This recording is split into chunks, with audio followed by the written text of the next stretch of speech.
இங்க ஹீரோ இந்த பொண்ண கூட்டிட்டு பாகிஸ்தானுக்குள்ள போயிட்டு இருக்கா. அப்போ ஒவ்வொரு ஊரா போகும்போது இதுதான் உன்னோட ஊரான்னு கேட்கறாங்க. ஆனா இந்த பொண்ணு எந்த ஊருமே என்னோட ஊர் இல்லைன்னு சொல்லிட்டு தலையாடுறா. தென் ஒரு இடத்துல சாப்பிட போறாங்க. அங்க நான்வெஜ்ஜா வைக்கிறாங்க. அதை பார்த்ததுமே இந்த பொண்ணு ரொம்பவும் சந்தோஷப்படுறா. ஆனா இவன் ரொம்பவும் கடுப்பாகிறான். அப்போ ஒரு போலீஸ் பக்கத்துல உட்காந்து சாப்பிட்டுட்டு இருக்கும்போது அவரோட ஹேண்ட் கஃபை பார்த்ததுமே இந்த பொண்ணு எடுத்து பேக்ல போட்டுட்டாங்கன்னு கிளம்பிடுறா. ஆனா அந்த போலீஸ் அவங்களை துரத்திட்டு வந்து பிடிச்சிடறாங்க. ஆனா இவன் நான் எதுவுமே எடுக்கலன்னு சொல்லிட்டு இருக்கா. அப்ப அந்த பொண்ணோட பேக்கை செக் பண்ணி பாக்குறாங்க. ஹேண்ட் கஃப் இருக்கு. அதை பார்த்ததுமே ஹீரோவை அடிக்க ஆரம்பிச்சாங்க. இவனும் கோவத்துல ஒரு இந்தியனை போட்டு இப்படி அடிக்கிறீங்கன்னு சொல்லிட்டு திட்டி விட்டுறான். அதை கேட்ட போலீஸ் இவன் தீவிரவாதியா சொல்லிட்டு அரெஸ்ட் பண்ணிடுறாங்க. அதை பார்த்து ரிப்போர்ட்டர் ஒருத்தர் எனக்கு நல்ல டாபிக் கிடைச்சுன்னு சொல்லிட்டு அவனை இன்டர்வியூ எடுக்க ஆரம்பிக்கிறாரு. ஆனால் அதுக்குள்ளேயே அவனை ஸ்டேஷனுக்குள்ள கூட்டிட்டு போயிடுறாங்க. அப்ப இந்த குழந்தை வாயில யாரா இருக்குன்னு சொல்லிட்டு வாயிலாம் அழுத்தி செக் பண்ணிட்டு இருக்காங்க. அதை பார்த்து ஹீரோ கோவத்துல அந்த போலீஸே அடிச்சுட்டு அங்க வந்து எஸ்கேப் ஆயிடுறான். ஆனா ஹீரோ பின்னாடி இந்த ரிப்போர்ட்டரை ஃபாலோ பண்ணி பஸ்ல ஏறிறான். அப்ப இந்த பொண்ணு ஒரு போட்டோ காமிச்சு இதுதான் என்னோட ஊருன்னு சொல்றா. அதை கேட்டதுமே கண்டக்டர் கிட்ட இது எந்த ஊருன்னு கேட்கறாரு. அவருமே இந்த ஊருக்கு எதுக்கு நீங்க போகணும்னு கேட்கறாரு. அதை கேட்டதுமே ஹீரோ ஃபுல் கதையை சொல்ல ஆரம்பிக்கிறா. அதை கேட்ட ரிப்போர்ட்டர் ஒரு நல்லவனை போய் இப்படி தப்பா நினைச்சிட்டுமே சொல்லிட்டு ரொம்ப ஃபீல் பண்றான். அப்பன்னு பார்த்து போலீஸ் வந்துடுறாங்க. ஆனா இவங்க ரெண்டு பேரையும் போலீஸ் கிட்ட இருந்து காப்பாத்தி ஒரு இடத்துல தங்க வச்சிடறான். ஆனா இவன் காலையில எழுந்து பார்க்கறான். மஸ்ஜித்ல இருக்கான். அதை பார்த்ததுமே வெளியே எழுந்து வந்துடுறான். அப்பன்னு பார்த்து மஸ்ஜித்ல இருக்க ஒரு ஆள் வந்து ஏன்பா வெளியே உட்காந்துட்டு இருக்கேன்னு கேட்கறாரு.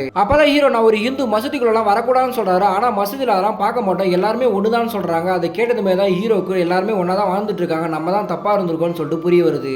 இந்த பொண்ணு கொடுத்த போட்டோ காமிச்சு இது எந்த ஊருன்னு கேட்கறாங்க. அங்க இருக்க எல்லா பசங்களையும் கூப்பிட்டு காமிக்கும் போது தான் சுவிட்சர்லாந்து தெரிய வருது. பார்த்தா அந்த போட்டோட சுவிட்சர்லாந்து தான் போட்டிருக்கு. சோ அந்த பொண்ணை கூப்பிட்டு சுவிட்சர்லாந்து தான் கேட்கறாங்க. ஆனா இந்த பொண்ணு இல்லன்னு சொல்லிடுறா. இப்ப எந்த ஊர்னே தெரியாம ஹீரோ முடிச்சிட்டு இருக்கா. இதை பார்த்து இவருமே மூணு பேரையும் வேஷம் போட்டு இந்த ஊர்ல இருந்து எப்படியே காப்பாத்தி வெளியே கொண்டு போய் விட்டுறாரு.